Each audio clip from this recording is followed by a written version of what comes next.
Welcome to Let's Talk, where Spokane Talks hosts seek out and discuss the latest on a variety of interesting topics to Spokane and North Idaho. Here's today's host, Mike Fitzsimmons. Welcome to this edition of Let's Talk. We're talking politics, of course, with the November election coming up, and we're talking about Spokane County politics. Once again, we have as our guest Tim Fitzgerald, the incumbent Spokane County Clerk, and when we last visited, we talked about the efficiencies you were able to achieve and improve upon, and the relationships that you've built and all that sort of thing within your office. But there was one area that struck me as an important area to discuss and to define to a certain extent. You established a fair and balanced financial obligation program. The LFO program, if you will. It's the first ever actual written program, which is about legal financial obligations. It's the first time. It's in writing. It's everybody can see it. Everybody can understand it. It's not a practice as it is a concrete process at this Absolutely. point. Talk a little more about that, would you? So legal financial obligations, a very sensitive, very heated topic here in the state of Washington. And the whole idea behind legal financial obligations is that you have a restitution, which is money paid to a victim or to a company or to an insurance company for damages caused. And then you have non-restitution, which are court costs, filing costs, DNA testing, the crime victim assessment penalty, and it's in addition to other fines and fees that are paid. And both of these collect interest, the non-restitution at 12% and the restitution at 12%. So a couple things with this. So a person commits a crime, damages your storefront window, and they owe you $1,000. The court says you owe that person $1,000. So that's restitution. In addition, because you're in here in the courtroom, you're going to get $200 filing fee because you're using the time of the court. You're going to probably have to pay $50 to the public defender. You're going to do $500 to the crime victim assessment penalty that goes to the prosecutor. And then you're going to do a DNA test, which is $100, even though you already had a DNA test. This past legislative session, we worked very hard to pass a bill. The clerks were in the background, extensively behind the scenes working this bill, and then so were the advocate groups and so were the legislators. The sponsor was here from Spokane County. One of our legislators sponsored the bill. The bill basically makes a whole lot of common sense. First of all, 12% restitution or 12% interest on non-restitution is a lot of money. So they eliminated that. Now that does hurt the counties financially in receiving revenue, but more importantly, it gives an offender a chance. They got to see a light at the end of the tunnel. Was there a lower interest rate nope, or no interest rate at all? They put it down to zero. Oh, they did. But the restitution interest is still at 12%. Okay. But, what happens is they start accruing a debt. And next thing you know, the principal of what they were ordered by the court is maybe only a third of what they owe in interest. They'll never get ahead. And that just really depresses and eliminates the hopes Especially of people. Especially if they're incarcerated and not bringing in an income. It's so difficult. And so from a humanitarian aspect and from proper justice, the legislature passed that law. So in the clerk's office, my job is to collect the money. Again, I execute the law. I get a judgment and sentence from the court. My job is to collect the money.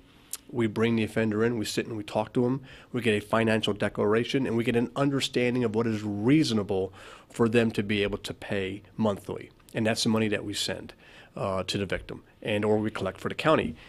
And then the court makes the order saying this is what you will pay. All right. So there was no written policy on certain aspects of the program. So for example, a person may come in and say, I'm on TANF, temporary assistance to needy families. I'm on SSDI, Social Security Disability Insurance, or I'm just on Supplemental Security Income, SSI. And they were still required to pay.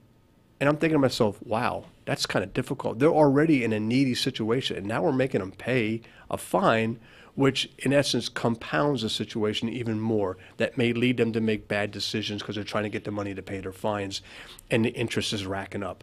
So the first thing we do is put in writing, no, we will not collect from people that have those type of incomes coming in. If they have a job and they have a steady income, then we'll collect from them. But folks on social programs, we'll not collect from them. So we stopped doing that. So is that a deferral then?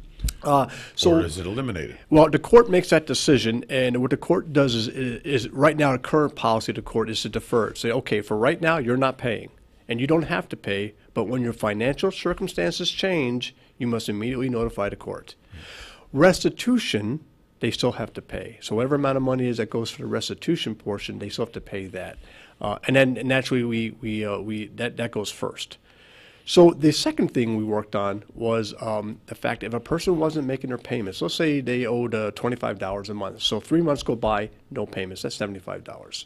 My job was to do a violation or a non-compliance report. I'm required by law to do that. I send that to Larry Haskell, the prosecutor, and then Larry has two choices, a warrant for arrest or a notice for hearing. Policy back when I took over, so let's go back to January 2015 is when we changed this policy. But up until then, it was a warrant for arrest. A person was arrested and then put into jail until they get their first appearance. So if they had a job, they're not showing up to work. Bingo, Mike, bingo. So now they're sitting in jail because they didn't pay $75 at the taxpayer's expense of $138 a day in jail. That doesn't make any sense. If they had a job, you just screwed them. Now they're not at their job because they're in jail, and employers going, I can't count on you. So they can lose their job.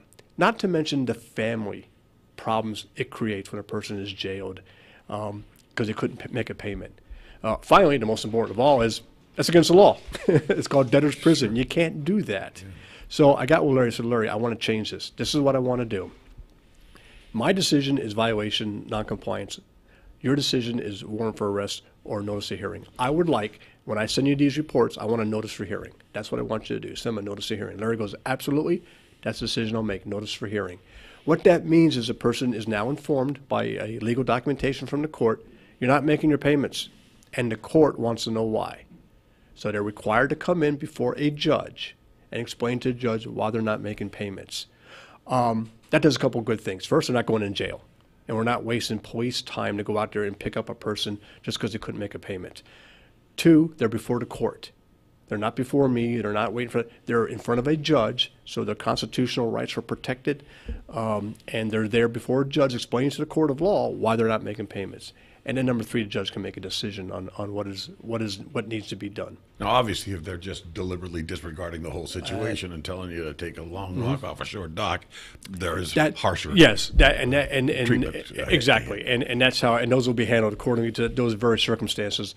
The vast majority are trying to make payments. Like you and I, like everybody else in the economy, some people struggle, and they are struggling at that time. And so before the court, they can explain what they're doing. I had a job. I just got laid off my job, but I'll be rehired. And the court go, okay, so the next 3 months, no payments are required. And the court has discretion in how they can help a person in this situation. This is a social justice component, essentially. This is about being fair, being reasonable. Bingo. This is the right thing to do. It also saves taxpayers money, because when you start to, like, you go out and serve an arrest warrant on an individual or track somebody down, spend police time at X dollars an hour and equipment and all that sort of thing, and a possibility of a confrontation that results in something regrettable. I mean, it's all cost. Everything that the county does is a cost. Really, taxpayers being compassionate are not necessarily being foolish by any stretch. You just said it better than I did. That just wraps it up right there. It is exactly that. It's the right thing to do with the justice system. It's the right thing to do with people in this situation. And it also, taxpayers aren't paying extra money for things that aren't necessary. Justice is being served correctly in this manner. So that's a change. So this has been in place since 2015? January 2015, between the prosecutor and myself. So we put that one in effect because we can do that. We're elected officials, and we have some authority. How have we improved outcomes in this situation? So what I do is I talk to the advocate groups. You got some really very active, very justice-oriented advocate groups that really do a good job for us in our community.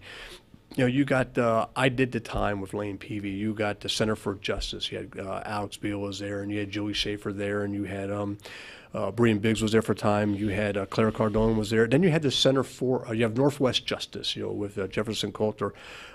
These groups are all trying to help folks that are involved in the criminal justice system. And they came to me and said, Tim, let's talk about this. Will you work with us? I said, absolutely, I'll work with you. Let's figure out what is right to do. That's what we're supposed to be doing. What is right? That's why we're elected in the office in the first place, to do what is right. And so that's what we did. And so we got those programs fixed. So the written policy was one of the promises I made, that it'll all be written out so they could see exactly what the requirements were and what we were doing. For example, another point in the policy, we weren't taking partial payments. And I'm thinking, okay, why not? Well, Tim, the court says they owe $25. That's what the court said. That's the court order. I said, Want to yeah, pay but 20, you can't accept if it. they're paying 20, isn't that's okay? Okay, we can. Are they'll- we moving toward the goal Right, as opposed right, to away from it? we're tracking this on a spreadsheet Sure. so we know Yeah. what they owe. So, long story short, I said, no, partial payments are good for me. And just a caveat, another interesting thing is a coin policy. We had a coin policy. So a gentleman came in very unhappy with the court. And to make his point, he brought in $75 worth of pennies and said, this is my payment. And I'm going, no, you got to roll that up and put it in money rolls and do all that. So I asked the court, so what exactly did you order? And the judge goes, I ordered that pennies are legal tender. I said, okay. So we had to count it. And that took 12 employee hours to count $75 worth of pennies and put it. So I established a policy. I sat with the prosecutor and a public defender and said, okay, I want to create this coin policy. I want to make sure it's legal. And we came up with case law. And we came up with a policy, and the policy is I'll take up to $10 in pennies, but no more than that. After that, you have to roll it. The money has to be clean, has to be sanitary, has to be not bent, has to be U.S. currency. And so we put all that in place. I wrote a policy, and now it's posted on my window. And then other counties in the state go, God, we never thought about that. So then they It took became that sort of concept. statewide standard, Yeah, didn't it? it was like a standard. And most of them wrote it to meet their counties and their needs, but they copied off what Spokane led the way in. How frequently were you paid in coinage? Not very often at all. So it caught everybody a surprise when it actually happened at that amount of money. That's a pretty significant amount of money. Usually So- there's some kind of a statement. He had a very big bucket. Well, it was a statement. He was making a statement. But, okay. So, but the court did say it was legal, tender. So there's a court order. So I had to follow that. But then after that, we immediately, within 3 days, had the policy up and in place. And that's what we're doing now. So tell me a little bit more about then your idea, your standard, your personal approach to personal justice and the need to be compassionate about folks in certain circumstances. I'm not foolishly led down, Right. blind alley or getting played, but at the same time, it sounds as though it's important to you that the outcome be just and as comfortable as possible. So I did 4 combat tours, as I mentioned, and I was in Iraq, and I was in Afghanistan. I've been all around through the Middle East. I've been over in Europe a great deal, and I've been over in Japan and Hong Kong, both Chinese and British rule. I've been to Korea. So I've traveled around the world very extensively. I've been very fortunate, very, very fortunate to do that. Justice is a major concept throughout the world in that how it is applied. What makes the United States different is that we are a country of laws. We are a land of laws. We have laws that are created by our legislators who are voted in by the public. So the public says, I put you in office, these are the laws I'd like to see. And then, we have the debates and the arguments, then we come out with laws. And our laws are interpreted or ruled on by a judiciary branch, also elected for the most part. Court commissioners appointed. At state but levels, yes, at state levels and coming, Superior Court, District Court, Municipal Court, and then you go all the way up to the state Supreme Court. Right. And then you have courts of appeals. So we have elected judges making rulings on those laws elected by the people again. So the people have a say in the laws of our country. This is what it is to be a republic. This is what makes us special. This is what makes us different unique. Compared to most of the In world. many respects, it makes us unique. Yes, and that is that is worth fighting for. That is worth protecting, and more importantly, that is worth doing right. It requires a lot of definition, though, sometimes, because not just Yeah. circumstantial definition, but you need to come up with processes that work for the broadest constituency, not just case by case basis. Exactly. That's why we need to talk. That's why I talk to the advocate groups. I talk to the prosecutor. I talk to the public defender. I talk to the court. We talk about what is the best way to implement this law. What are we trying to accomplish? Why is a person paying a legal financial obligation? What's really important? Well, you need to pay back the person they did the damage to. That's probably what's really important. And then secondary is paying the services that are being provided so they have an opportunity to go to court. But they shouldn't be paying those services at the detriment of their own ability to have some kind of quality of life. That's where the balance is at. And that's where we as elected officials on behalf of the public can go in there and study this stuff and look at it and what is right and what is not right. And then how do we fix it? And then we talk to a broad range of people on how we fix something. And for the most part, I think we do a very good job getting it right. And there are some things we don't get right, and we have these debates and arguments, and that's what gets us to where we do make it right. When we spoke in our the last visit, you talked about the many different constituencies that you serve in the office of Spokane County Clerk, the second busiest office in county government, running $6,000 to $10,000 a day worth of activity and $1 million a month, that kind of stuff. $1 million a month, easily that sort of thing. And so you have, because of all those constituents, what is your ethic relative to customer service? So what I believe is that you need to listen to them. We know what the rules are. We know what documents need to be done. Listen to them, hear what they have to say, and then explain to them what document they're filling out and where that document's going to go. And so the again, going back to my earlier from the last segment, is when you're dealing with the attorneys, that's a professional community. Treat them with professionalism. That's one constituency. When you're dealing with the public, most of them are coming in, as we mentioned earlier, having a bad day. Compassion and empathy. You don't cut corners, or you don't make stuff up to make them feel better. You don't do that. You tell them what the facts are, you tell them what the rules are, but you're honest with them. But you have a little bit of compassion when you're talking to them. You don't go, no, I'm sorry, I can't help you. Go down the hallway to district court. Go to the building behind us. We don't do that. Not my department. Right. I hate that. God, I hate that. But that happens. No. I mean, people's view of government, Tim, Yeah. is not my department. Take it over here, do that, whatever the case happens to be. And unfortunately, that view is not born of fiction. It's their experience. It's been their experience. Yeah. And when folks see an office run the way your office is run, they see a different ethic at work here. I mean, because they expect to be shuffled off. Well, and they're not. I have a great staff. So number one, I have a great staff. Come to my office, talk to my people. Come to my front counter of customer service. Go to my archives.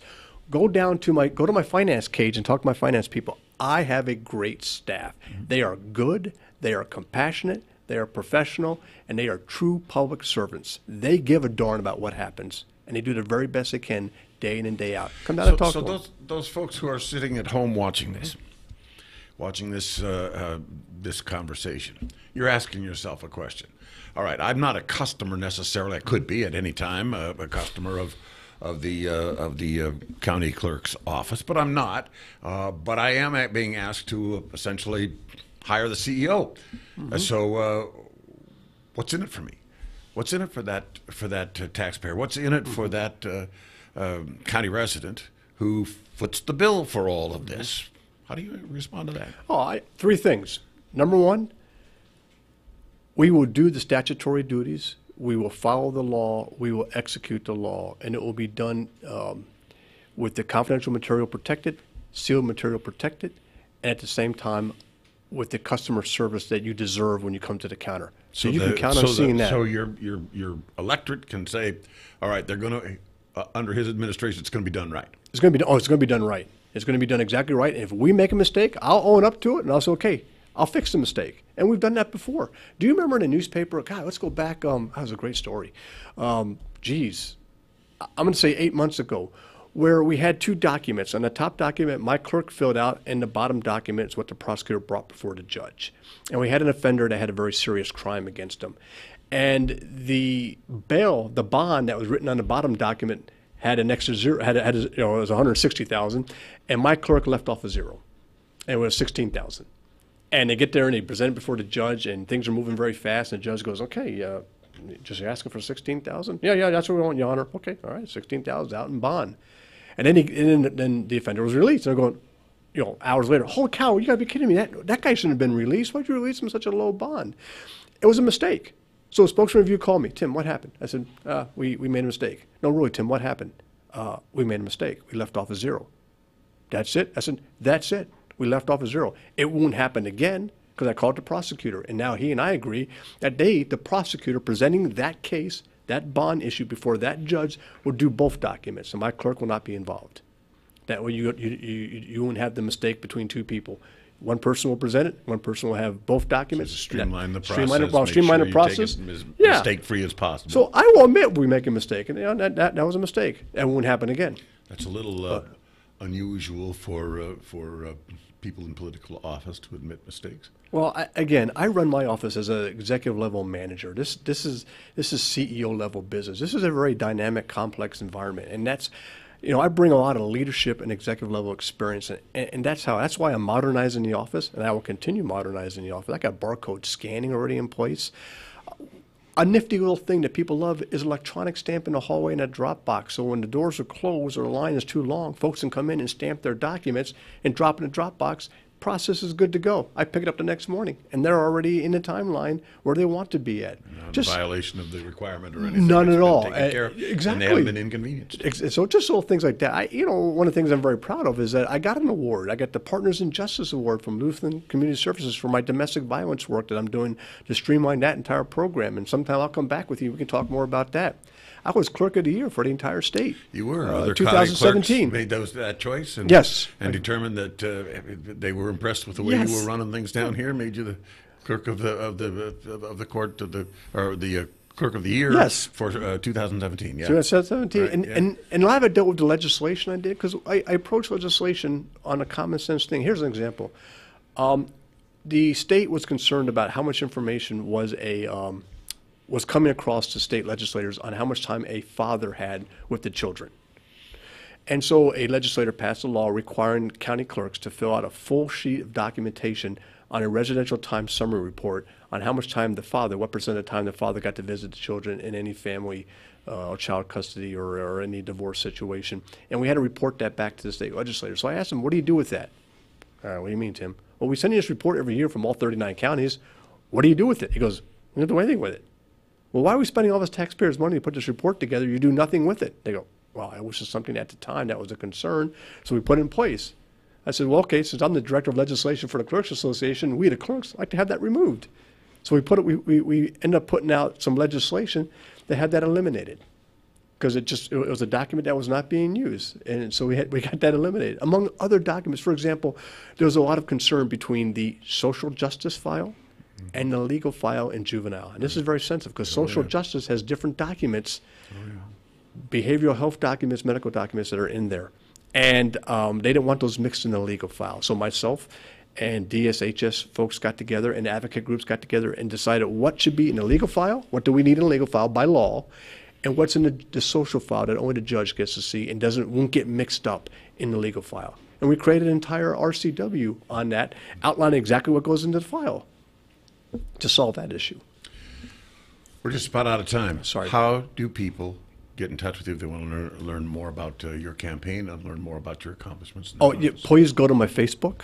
Go to my webpage. It's retaintimfitzgeraldclerk.com. That's retaintimfitzgeraldclerk.com.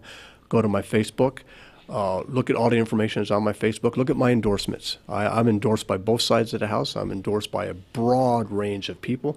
From attorneys in the city and attorneys in the county to elected officials to advocate group personnel. I was endorsed by the union, by the Labor Council, Regional 2, and I'm endorsed by businesses, mainly because they know I operate my office as executive level management. I operate my office in a nonpartisan manner. There's no politics in the clerk's office. It's day-to-day business. He is Tim Fitzgerald, candidate for the Spokane County Clerk's office, the current incumbent, a Republican.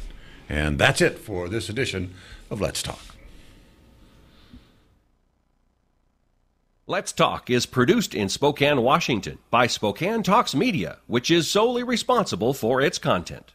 Ask a question, recommend a guest, and hear this program again online anytime at SpokaneTalksMedia.com. We wish you a great day